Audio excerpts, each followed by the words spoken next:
Good morning. Welcome to Undisputed. We are live from Los Angeles. I'm Jenny Taft here with Skip Bayless, Shannon Sharp. Hi, guys. Hi, Jenny. How are you? How are you? Great. I'm a lot better than number 2's team was last night. Whoa. Did you see that? Hold up. Wait. How could number 2's team in Toronto score 89 points? I thought he scored 89 by himself. Isn't that how it goes? That's more than San Antonio scored. Really? How many did they score last night? You know what? You know what? Nobody watched last night because nobody cares about these playoffs now at the Spurs. Oh, yo, they care Nobody now. watched. They really care now. The Spurs are up out of there. Here we go. Well, there was What a did they do? different Good? game Yeah. that we were paying attention to. But We there's have a that lot other to get guy to. in L.A. and nobody cares about him anymore. So He was hacked. We're going to talk about that he later. was tweeting. I don't think he was hacked, We though. will talk about that later. He was tweeting. Tweating. Whatever, Skip. Tweeting, right? Oh, so now you the Twitter, you're the Twitter dean. Yeah, I am. Please, you got to have one. We've got a lot to get to on today's show. Are the Sixers now in the catbird seat? What's the catbird And should seat? Baker and the Browns be favorites in the AFC we're shaking North? Baker. But let's start with the NBA playoffs. The Rockets and Warriors play Game 2 tonight at Oracle, but the way Game 1 ended is still on everyone's minds. James Harden did not get a foul call in the closing seconds, and Houston complained that it should have been the NBA. It should have been. The NBA released their last 2-minute report yesterday and agreed that the officials were correct with the no call. But the report also said Steph Curry should have been called for 2 separate fouls in the closing seconds, and either one would have resulted in him fouling out. Steve Kerr said there's been too much focus on the officiating, but then trolled James Harden yesterday. Take a listen. Hang on.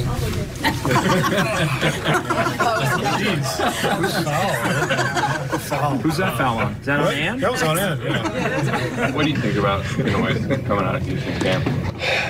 It's disappointing because the focus should be on two teams who played extremely hard. I mean, watching the tape, both teams just got after it and competed. But we just watched the tape upstairs. You don't think there were 10 calls that we thought we got fouled? I mean, this is how it goes. And every coach in the league will tell you the same thing. You watch the tape and you go, man, that's a foul, that's a foul.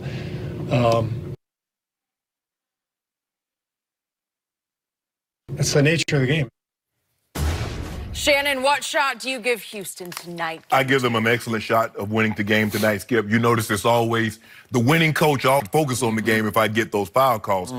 Skip, for me, this is a highly contested game. Everybody knows what's at stake when it comes to the Warriors. They're trying to do something that very few teams have been able to do, and that's three-peat. The Rockets believe they have the best chance. The Rockets believe last year, Skip, had Chris Paul not gotten hurt, they would have taken the Warriors down, and this would be a moot point.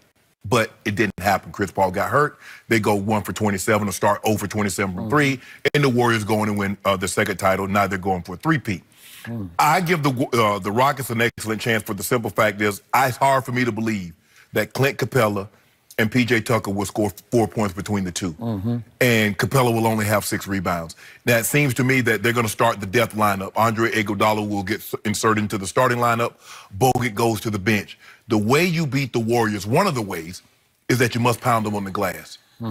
Capella needs 15 to 20 rebounds in order to make that happen. Yep. He can't have 6 rebounds because if you're going to let Draymond Green out-rebound you, you're going to be in a world of trouble. You let Clay and Steph out-rebound your best big, you're in a world of trouble, Skip, because now you're going to give them second chances to get up more threes on top of you. Look, there were fouls. There is no question about it. Klay Thompson, in some instances, did not let James Harden come down in the space in which he took off from.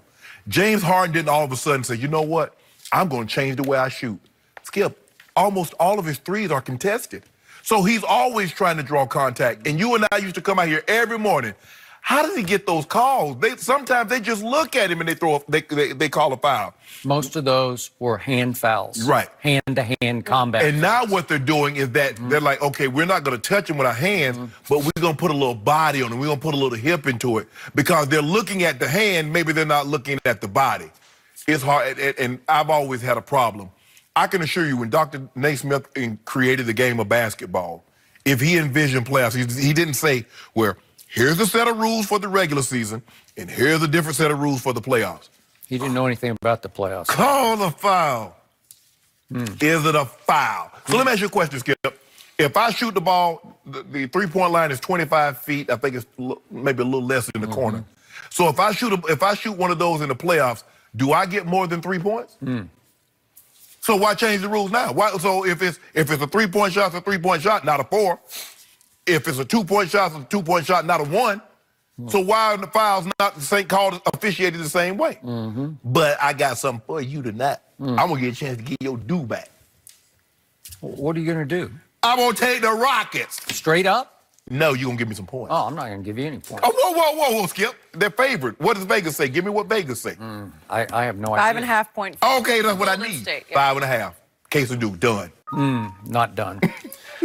So, I'm done with everything you just said because you were just tiptoeing around all the issues at hand. And I'll be the first to say I did pick the Rockets to win this series.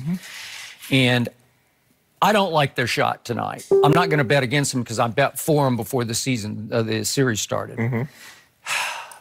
This is the only thing I can conclude about what I've heard over the last 24 hours. It just feels to me like the league and, in turn, the referees do have it in for the Rockets. And I don't like their chances tonight. I don't even like the officiating crew that got assigned to this game, because the biggest Rockets issue has been that the older referees, the older you are, the less likely you are to call those landing spot fouls on James Harden, because that's a new deal this year, or actually last 2 years. Last 2 years. Okay. And now we got Scott Foster tonight. He's 25 Chris years. Paul hates him. Yeah, Chris, they had issues with him back in February. Yeah. So did James have big you're issues. right. They both got fined for going after him. Didn't they have a meeting? I think the NBA had a meeting with Scott Foster.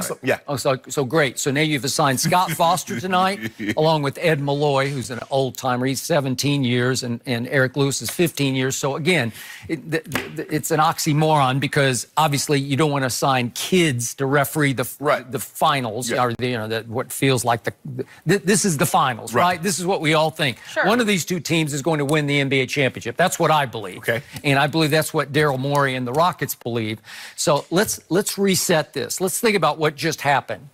The Rockets lead the league in analytics. And I'm talking about second and third level statistical breakdowns. Okay. So through the offseason, they went to the league with all kinds of statistical breakdown analysis data proving that they got robbed in Game 7 of last year's conference finals. Okay. Now, again, to your point, if Chris Paul is playing, maybe it's a moot point. Maybe they just would have closed him out faster than that, right? But obviously in Game 5, he went down with the hamstring pull and did not come back. Right. And it was 3-1, and you feel like, or it felt like it was going to be 3-1, right? Yeah. So the point was that maybe that was the answer to all their problems, but they presented all these issues to the NBA. And it feels like the NBA just got sick and tired of their private belly aching, because this hasn't all come out until just yesterday. Right. So, again, they were using a lot of the NBA's ammo against them, because they have these statistical breakdown from the NBA of foul to foul to foul. So they put their own, sort of point, what would you call it? They assign points to fouls. Right. So they came out with some weird number, like we should have had 18.6 more points in Game 7. So the point is that after all that belly aching, all that proof that they provided in the offseason, what happened in Game 1? They got robbed even worse in Game 1 than they did in Game 7 last year. So what should Especially the first half. Yeah. Well, I mean, Clay, no. I don't say especially the first. I say the whole game. Wow. I say all the way down to the end. And I'm going to say this because I've been watching it to death all last night. I see 6 times that James Harden should have gone to the free throw line off landing spot fouls. And again, I made this point yesterday. I'm going to make it even stronger today. Golden State adopted a new strategy nobody has deployed against James Harden. When their defenders, mostly Clay, but then Draymond in the end, when they jump into James Harden, they turn their backs. I've never seen anybody do that. We saw the left-handed defense, Still a strong, strong arm. Yeah. But this is a new deal, because I think it's an optical illusion for the referees, because they're getting fooled, because in their mind's eye, they're saying, wait a second, the defender has turned his back to the play. He's facing the basket. Right. Well, how could he foul him? because he's hip checking him. Yes. He's butt checking him. That's what he's doing. Yeah. He's throwing his butt into James, knocking him off his landing spot. It's a dangerous play because I'm going to remind everybody that Steph and Clay went into that game on Sunday afternoon with bad ankles, right? Both of them. Right. So what if James or CP3 had jumped into their landing spots on the threes that they took and they had come down on somebody's shoe, on somebody's sneaker, right? And what if they had badly turned, or God forbid, knock on wood, broken their ankle? Yeah. You know, what would the Golden State Warriors be saying right now about landing spots, right? They'd be complaining. Okay, they would be complaining.